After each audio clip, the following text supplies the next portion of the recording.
Matagumpay ang sinagawang symposium ng mga tauhan ng Regional Police Community Affairs and Development Unit 2 sa ilalim ng pamumuno ni Police Captain Rubian J. Versida, Officer in Charge na may temang Cyberspace Safe, Street Safe Through Awareness Campaign sa University of Cagayan Valley, Tuguegarao City, Cagayan, kahapon ika-16 ng Setyembre taong kasalukuyan.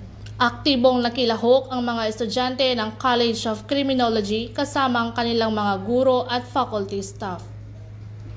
Nagbahagi ng makabuluhang talakayan si Police Lieutenant Pablo Birong Jr. ng ITMS-2 tungkol sa cybercrime awareness at si Intelligence Officer 2 Rovina Litawa ng PIDEA Cagayan na nagbahagi rin ng kaalaman tungkol sa anti-illegal drugs awareness. We at the RPCADU aims to empower students and the community by conducting information dissemination in various schools and universities with the end goal of promoting safety and security, eliminating the incidents of crime. To fulfill our goal, we have initially conducted a symposium at University of Cagayan Valley with the theme Cyberspace Safe, Street Safe Through Awareness Campaign. We also coordinated and collaborated with other units to ensure that the lecturers are the subject matter experts so that the topic that they will discuss will be delivered clearly and they can address the queries of the target audience proficiently.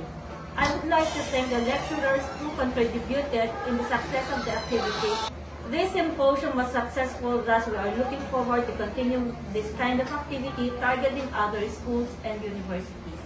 Sa pamamagitan ng programang ito, muling pinagtibay ng PNP na ang kaligtasan at kinabukasan ng mga estudyante na nakasalalay sa pagkakaisa ng komunidad, isang hakbang tungo sa mas ligtas at mas liwanag na bukas para sa bagong Pilipinas. Mula dito sa lambak ng Cagayan, ako ang